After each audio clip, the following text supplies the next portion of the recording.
Welcome to The Blue Dot, Northern Kentucky's premier political podcast, brought to you by the Kenton County Democratic Executive Committee.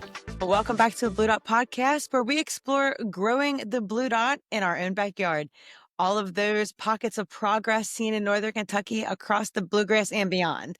So growing the blue dot isn't just a buzz phrase, it's organizing, strategy, and building a ground game that can actually move the needle.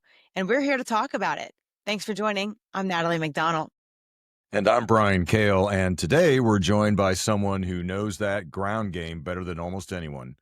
Andrew Grossman is a veteran strategist and a recognized leader in progressive politics and strategy, and notably served as the director of the Democratic National Convention Platform Committee for the 2012, 2016, and 2020 cycles. Yes, and his resume includes serving as the National Field Director and later the Executive Director of the Democratic Senatorial Campaign Committee, otherwise known as the DSCC, early in the 2000s. Andrew was also a key liaison for the Obama White House during the push for the Affordable Care Act, and today he is joining us to talk about what initiatives he's up to for the 2026 midterm election. Andrew Grossman, welcome to the show. Thank you for having me. I'm excited to be with you. Today, I want to introduce Battleground Alliance to you and to your listeners. Kentucky is going to play a key role on the electoral map in the United States in 2026 in the Kentucky 6th District. So Battleground Alliance is a key part of the campaign to win control of the House of Representatives, and our road leads through Kentucky. Yeah, that's exactly. Obviously, you want to key in on that 6th Congressional District in Kentucky. And could you give us just a little bit of background on yourself, and then also kind of the general strategy and background and founding of Battleground Alliance and what you guys have been up to, and then we can drill down into how we can hopefully help win that 6th Congressional District. So as you noted, I'm a longtime gray-haired political organizer here. I've been doing this for almost 4 decades now. This year, so over the course of my work, I've worked on a range of different things, from individual candidate campaigns throughout the country. I worked, as you mentioned, for the Democratic Senate Campaign Committee. I ran an organization called Walmart Watch for a couple of years, took on the world's biggest corporation to be a better corporate citizen. I'm a political consultant. I live near Hartford, Connecticut. I have 4 adult children, and have recently turned to the House of Representatives as a place where I've been enjoying working. The Battleground Alliance is the independent side, and I can explain that to listeners. Independent side field organization whose job is to help turn out the voters who will make the difference for the Democratic candidates as we seek the lever that we need to win the House of Representatives to keep Donald Trump in check. And that's the House. The House is our best lever. So this idea of Battleground Alliance is in the independent side, meaning we will not coordinate with candidates. We don't speak with candidates. We can't take direction from the candidates. We raise money under different rules from the candidates. So we are kind of sectioned off, and the way we build independent field operations. Currently, I'm very excited when we talk about the Kentucky 6th District. We've already gotten started in the 6th District with a couple of different experiments and partnerships based on the No Kings rally recently in Lexington. So we're really excited to kind of dig in with people in Kentucky on how to win that district. So Battleground Alliance is modeled after Battleground New York and Battleground California. In 2022, the Democrats lost all the close races in New York and California, where they're not supposed to lose the close races, right? And in New York, they lost 5 out of the 6 races that were decided by less than 2 points.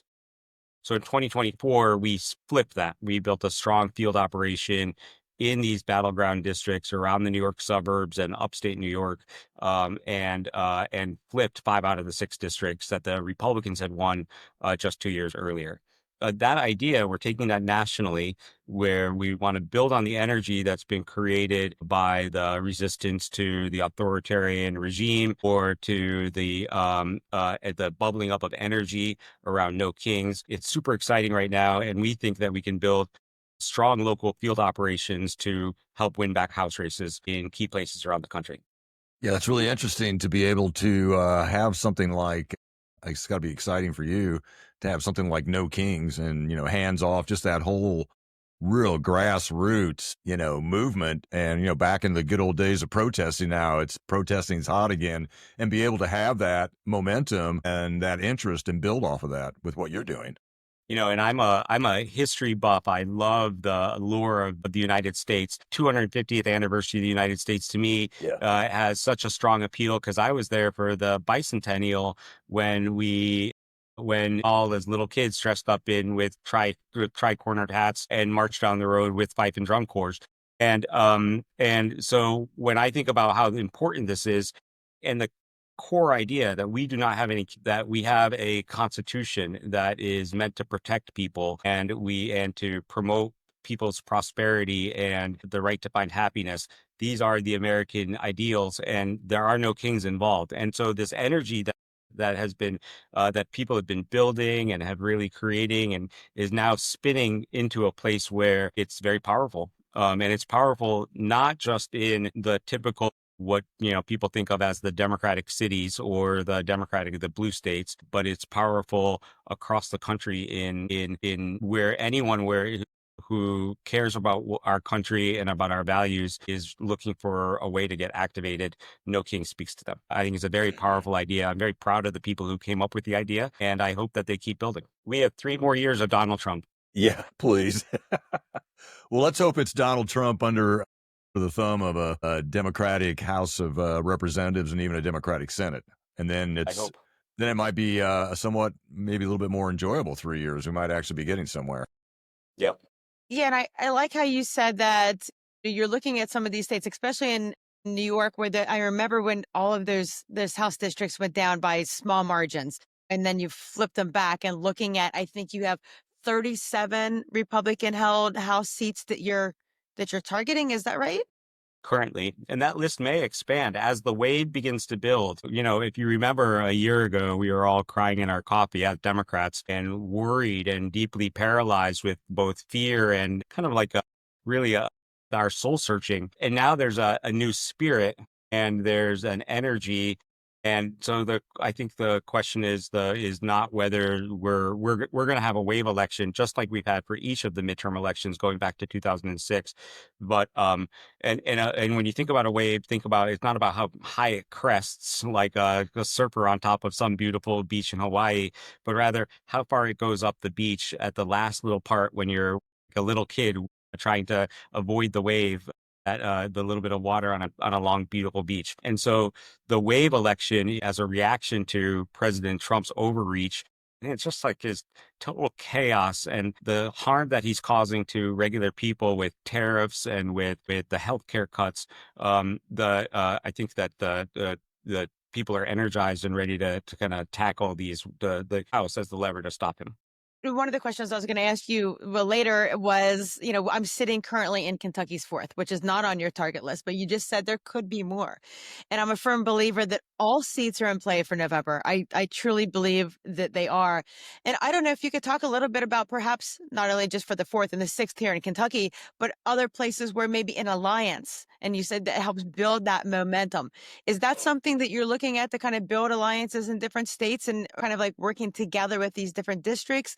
Is it just money? Is it boots on the ground? Is it a little bit of everything?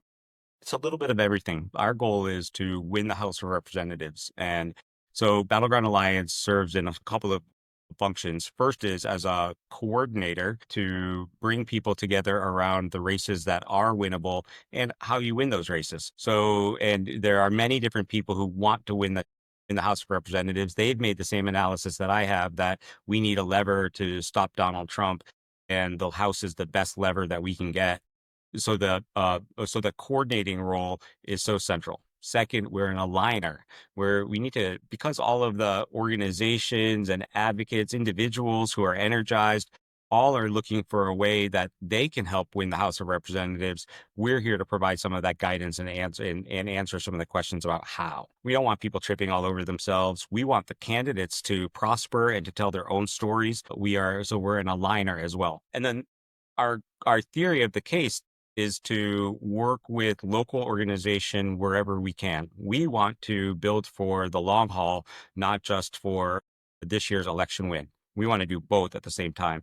So our goal is to work with local organization in every instance in each place and build out from the community first, and then fill gaps where we need to. With kind of like if money helps solve the problem, then we'll hopefully be there with money to help solve the problem.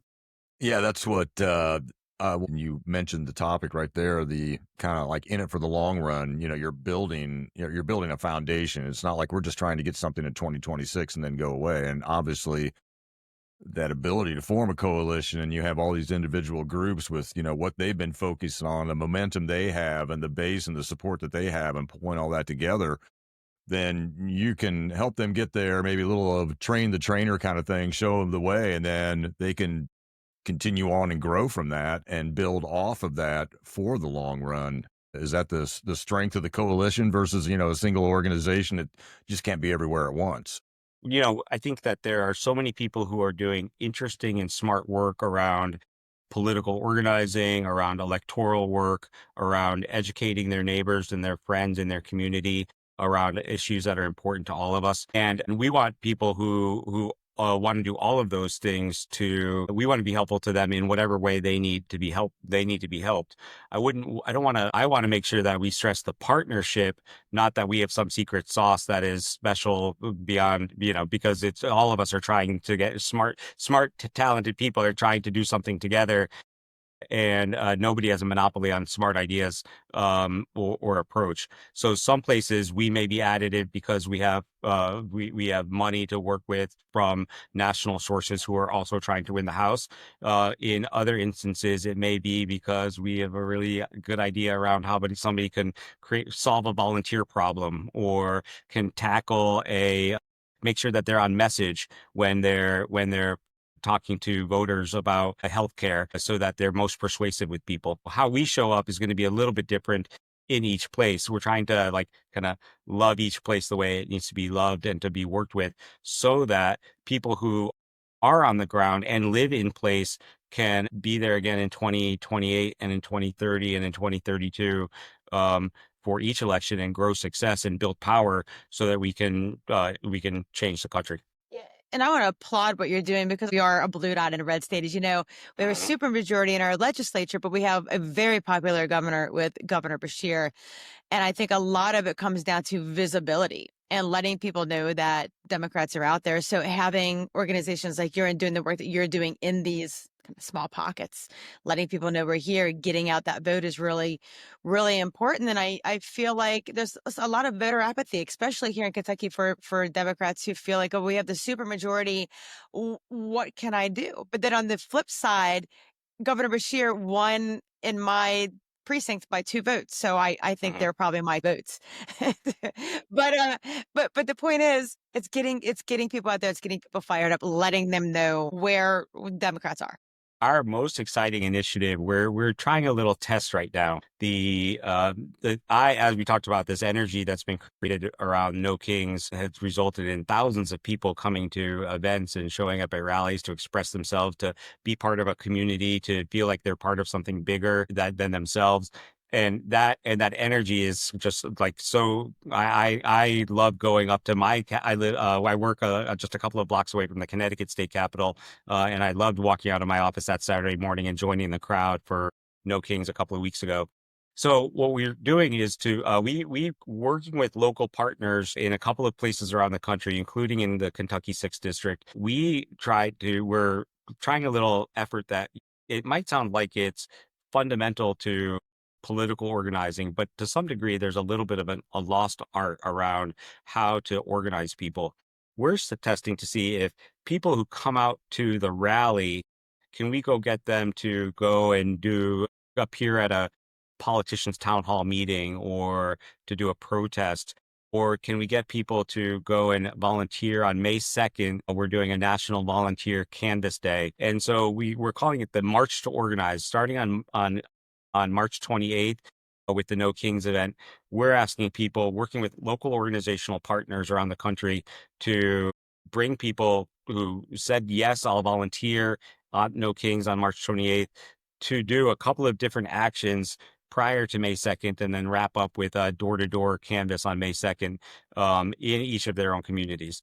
So and that initiative, we're in midstream, and it's something that, like, it sounds so fundamental, right? That we would that's something you'd be able to do, but no one really has figured out yet how to turn that energy into action and to make it propulsive. And so we're doing some tests around the country. Our partners in the 6th district are a group called Black and the Revolution Kentucky. And we'll be able to, I look forward to reporting back to you about the results as we go. Activities like this are happening all across the United States. So you're a blue dot, but you're one of so many blue dots all across the country who are trying. Very exciting. I love that. Take that No Kings energy and turn that into further action. I love it. And I think if anybody can find out how to harness that, game over. Yep, that's exactly right. And, this is the case with the midterm elections. This year is the Democratic. We are going to have the wave election at our back, which makes the races in places like Kentucky 6, which President Trump won by a lot. It makes races manageable, and races where we can pick up and win seats for the House of Representatives to give the Democrats the majority. Yeah, I love the innovation and the flexibility. Going back to No Kings again, I know we're kind of beating that to death, but it's just, it's so inspiring. It's been so successful. I love seeing Ezra and Leah on all the talk shows and everything, talking about what's coming next. And I'm always in the background of my mind going, did they have this plan? They have one great vision, everything's going to plan, or did they go, crap, that really works, so now let's do this, or how about that? Like some of the boycotts or, things like that. They're just kind of starting to build off like what would work, harnessing that energy they're seeing out in the field. It sounds like, it's kind of what you do in the same way. You're kind of like seeing what works and seeing what each individual organization, geographical area, cultural, area, whatever requires, and just tweaking as you go along to figure out what works the best, and then building off of those, the best practices that you learn as you go along, I guess.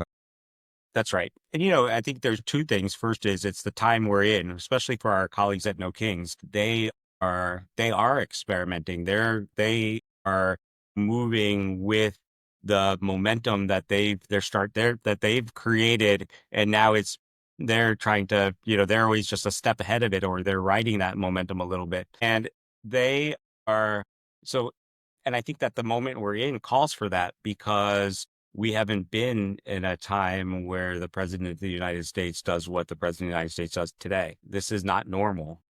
Right. And I'm very sad as a father of people in their 20s, that he is the president that they've known. And this is normal to too many people. I think that we have a responsibility to experiment, to promote smart people who are trying to work in their own community, to push back or to take over or to build power, so that we can not only defeat this attack on our country from our own internal challenge that we're having, but also to help create the new, like, what this should look like going forward, because there's always going forward. We are moving forward, and we need to create the United States that we want. So now fosters, it's a moment for experimentation in the way we do our work. Well, since we have a seasoned strategist with you on, I'm going to take advantage of asking you a couple questions. The Sure. first one is, we're moving into, obviously, we're setting our sights on flipping the House. What do you think our biggest barrier is there?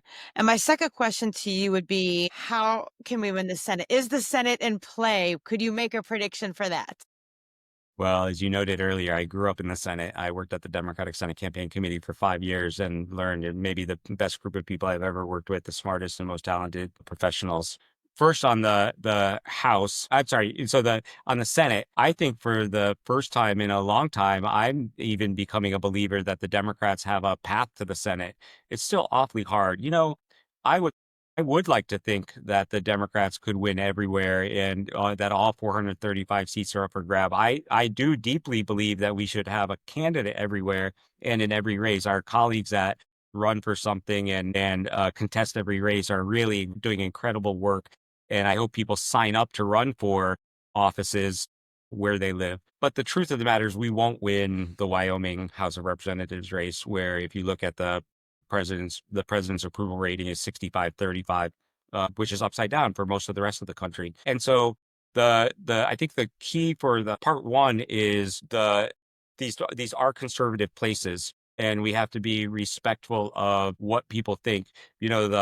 A great bard once said, if you want people to follow you, you have to go to where they are and bring them with you to where you want them to go. And that's really about the politics of creative winning in places that are conservative for Democrats, when the people don't like Democrats that much in many of these places. I think that's something that we have to grapple with. And we have to do more than just be the anti-Trump party to win in these places. And I think that that's something that we're working through. As these races become, the Senate now looks very much like it's in play for the first time, and that's pretty significant. I think a lot of that is about Donald Trump's total mismanagement of the U.S. economy, his authoritarian instincts that we need to push back on, and then general chaos under which he operates. But we have this opportunity. Now we have to figure out how to take it in a way that is sensitive to the fact that these are conservative places that the Democrats would win races in. Same for the House of Representatives to some degree. The battleground is the battleground for a real reason. And if you break down the map across the country of where the battleground is in 2026, you're talking about there's a couple of races in Pennsylvania, and there's a couple of races in Michigan, and there's a couple of races in Wisconsin and in Arizona and in North Carolina, all the same places where there are the presidential swing states, and also the states where there are Senate swings. These are Senate swing states too. And so there's a great continuity about our politics for the House, just like there is for Senate and for president. But there's also there's all this great opportunity elsewhere too. In Iowa this year, for the first time in a really long time, the Democrats have an incredible opportunity to pick up 3 of the House seats. In Ohio, there's 3 Democratic seats that the Democrats could go get. In Kentucky, the Kentucky 6th district, in New Jersey 7, we're looking pretty good either way. Redistricting passes in Virginia or doesn't pass in Virginia, there's probably going to be 2 pickups in Virginia that we can do. And even in Florida, there's a couple of districts that are ripe for the taking. And so for the House of Representatives, the part of the key is to, first, if any of your listeners are active Democratic Party donors, now's the time to give. Early money matters. So give now. Whether you give to you support Battleground Alliance, please call me. But if you if you choose to give to a candidate or to a local organization, give now. It's better. Don't wait till October when you're really excited. Now's the time to act. The second is everybody needs to kind of this idea that we have to win. This isn't actually a like to have. We have to win. Absolutely. And when you think about have to win, what that included in that, and when you make that analysis, the next logical thing is then coordinate and to align. Let your institutional ego take a back seat, even as your institutional needs might be important. And so for Battleground Alliance, what that means is that we are trying to promote how do we act in an egoless way for the greater good in helping win the House of Representatives with the Democrats so that we can get this lever to stop Donald Trump. And so the organizations are not as important as our cause. And I think that that's getting everybody aligned around how important victory is really critical and something that we have to do for all of the next 200 days as we approach Election Day. You gave me hope. You give me hope. It's fantastic. That's great information. Yeah, I guess, and you don't want to bet on this or hope for this or put any weight on it, but I feel like in 26 midterms, a lot of, independents are hopefully going to swing Democratic, and obviously we got the Democratic vote. I think Democrats are going to come out hard and heavy. Everybody I've talked to, people who are not interested in politics, are highly motivated. Yeah. In our social groups. But also I wonder just how many Republicans are going to be like, I can't vote for a Democrat, so I'm just not going to vote. And we may suffer from the lack of, votes from the Republican side, which may actually be maybe an advantage for us or help us. Well, I think that there's a couple of things here that would probably help us with not only those Republican voters, but there's a truth here, which is if a pollster would tell you if they polled are you more likely to vote in 2026? Are you more motivated to vote in 2026 than you normally would be? The Democrats are off the charts and the Republicans are down here. And that shows up in the special elections in 2025, starting with the Wisconsin Supreme Court election last year. Democrats voted at 70% and the Republicans voted at around 55%. In the New Jersey governor's race and the Virginia governor's race, Democratic turnout was so high, and Republican turnout was low. The energy is with Democrats who understand what's at stake. And this is not about the parties or the organizations or anything having to do in Washington. People understand what's at stake and they're turning out to vote. And that's happened across the country. It's what makes it possible for us to maybe win in Kentucky 6, which if Andy Barr had been running for re-election and if Donald Trump was as popular as he was before, everybody would have written off. But the opportunity is here, and everything that points to the wave election points to places like the Lexington, Kentucky. Absolutely. We love it.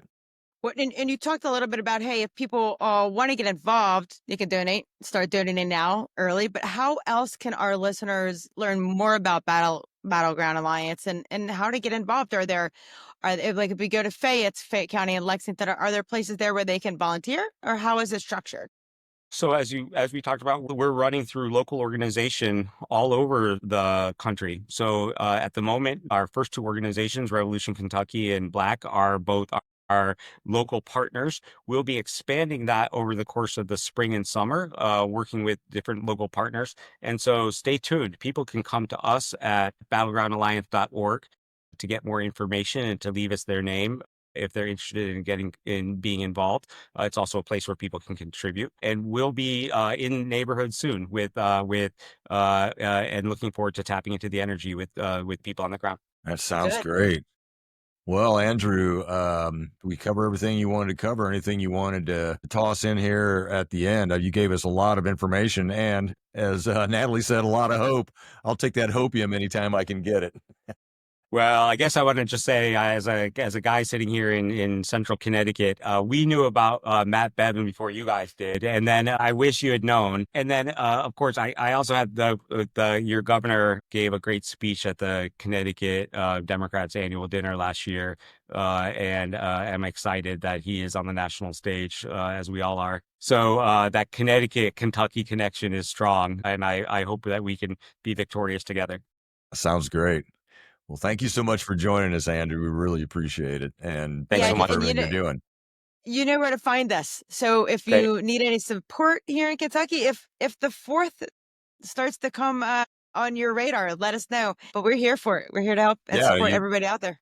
Yes, things progress and you got a good point in time where you would like to come back, or we'd like to have you back on to kind of get a progress report down the road here a little bit. Okay, good. I appreciate that very much. So we'll be keep in touch, and I look forward to continuing to listen. When we get past the primary and you have the candidates from the 6th district on, whoever wins the primary, I will be sure to tune in. We'll give you a heads up. Thank you very much. We appreciate it. Thanks so much. All right. Take care. Thank you. Bye now. Bye-bye. Thanks so much for joining that great conversation about strategy for 2026. And don't forget, you can join the conversation at our Facebook and Instagram pages or at bluedotpodcast.com. And if you like listening to the podcast, consider donating to help fund it, which you can do by clicking on the donate link at bluedotpodcast.com.